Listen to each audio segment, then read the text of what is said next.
ಶಂಕರ ಪಂಡಿತರು ಸಜ್ಜನರು ದಿನಾಲೂ ರಾಮಾಯಣ ಮಹಾಭಾರತ ಭಗವದ್ಗೀತೆಯ ಪಠಣವನ್ನು ಮಾಡತಕ್ಕಂಥವರು.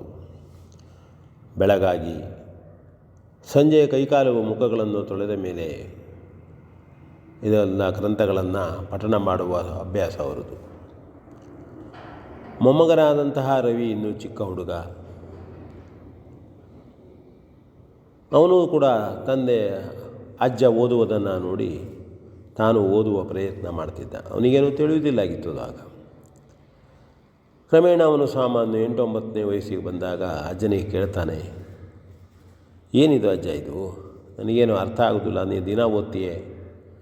ಇಲ್ಲ ಪುಟ್ಟ, ಇದು ಭಗವದ್ಗೀತೆ, ಇದು ರಾಮಾಯಣ, ಇದು ಮಹಾಭಾರತ, ಇದೆಲ್ಲ ಓದಬೇಕು, ತಿಳ್ಕೊಳ್ಬೇಕು, ಮನೆಯಲ್ಲಿ ಇಂಥ ಪುಸ್ತಕಗಳು ಇರಬೇಕು. ಮಾರನೇ ದಿನ ಮತ್ತೆ ಪುಟ್ಟ ರವಿ ನೋಡಿದ, ಪ್ರಯತ್ನ ಮಾಡಿದ, ಆಗಲಿಲ್ಲ. ಹಾಗೆ ಕೆಲವು ದಿನ ಆದಮೇಲೆ ಅವನು ಓದ್ತಾ ಇದ್ದ, ನೋಡ್ತಾ ಇದ್ದ. ಪಂಡಿತರು ಅವನಿಗೆ ದಿನಾಲು ನೋಡು, ಓದು ಅಂತ ಹೇಳ್ತಿದ್ರು. ಕೊನೆಗೆ ಕೇಳಿದವನು, ಯಾಕಜ್ಜ, ನಾನು ಬರೀದೆ ಯಾಕೆ ಓದಬೇಕು? ತಿಳಿದೇ ಇದ್ದರೂ ಓದುವುದರಿಂದ ಏನಾಗ್ತದೆ, ಪರಿಣಾಮ ಇಲ್ಲವಲ್ಲ. ಆಗ ಶಂಕರ ಪಂಡಿತರು ಹೇಳುತ್ತಾರೆ, ರವಿ, ಹಿಂದೆ ಬಚ್ಚಲು ಮನೆಯ ಸಮೀಪ ಕೋಣೆಯಲ್ಲಿ ಒಂದು ಜೋಳಿಗೆಯಲ್ಲಿ ಇದ್ದಿಲುಗಳು ತುಂಬಿವೆ.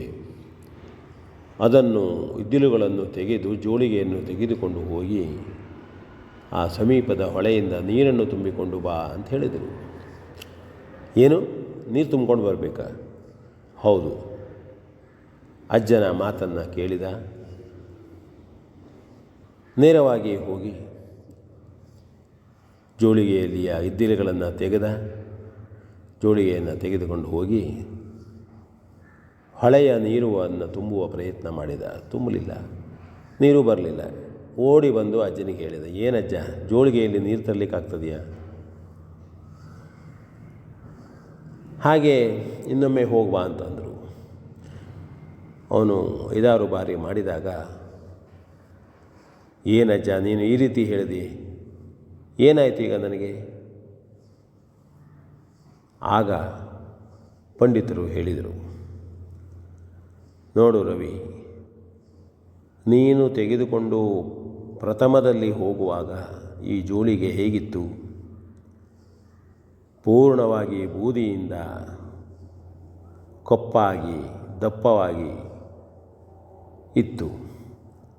10 ಬಾರಿ ನೀನು ನೀರಿಗೆ ತೆಗೆದುಕೊಂಡು ಹೋಗಿ ಮುಳುಗಿಸಿದಾಗ ನಿಧಾನವಾಗಿ ಸ್ವಚ್ಛವಾಗುತ್ತಾ ಈಗ ನೋಡು, ಬಿಳಿಯಾದಂತಹ ಶುದ್ಧವಾದಂತಹ ಜೋಳಿಗೆ ನಿನ್ನ ಕೈಯಲ್ಲಿದೆ. ಹಾಗೆ ನಾವು ಪ್ರತಿಯೊಂದನ್ನು ನಿಧಾನವಾಗಿ ಎಚ್ಚರಿಕೆಯಿಂದ ಮಾಡ್ತಾ ಹೋಗಬೇಕು.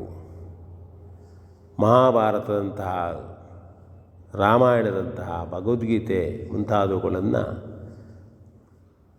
ಪ್ರಥಮದಲ್ಲಿ ಕಷ್ಟವಾಗಿದ್ದರೂ ಕೂಡ ಓದ್ತಾ ಹೋದರೆ ಸರಿಯಾಗಿ ಅರ್ಥ ಆಗ್ತದೆ, ನಮಗೆ ತಿಳಿಯುತ್ತದೆ. ಅದರಲ್ಲಿ ಆ ರೀತಿಯ ಶಕ್ತಿಯೂ ಉಂಟು ಎಂಬುದಾಗಿ ಪಂಡಿತರು ಅವನಿಗೆ ಹೇಳ್ತಾರೆ. ಹೌದಜ್ಜ, ಆಯಿತು, ತಾನು ಓದ್ತೇನೆ. ಹೌದು, ನೀನು ಹೇಳಿದ ಹಾಗೆ ಮೊದಲಿಗಿಂತ ಈಗ ಸ್ವಲ್ಪ ಅರ್ಥ ಆಗ್ತದೆ ನನಗೆ ಎಂಬುದಾಗಿ ಅವನು ಹೇಳಿದ. ಇದು ಒಂದು ಕತೆ.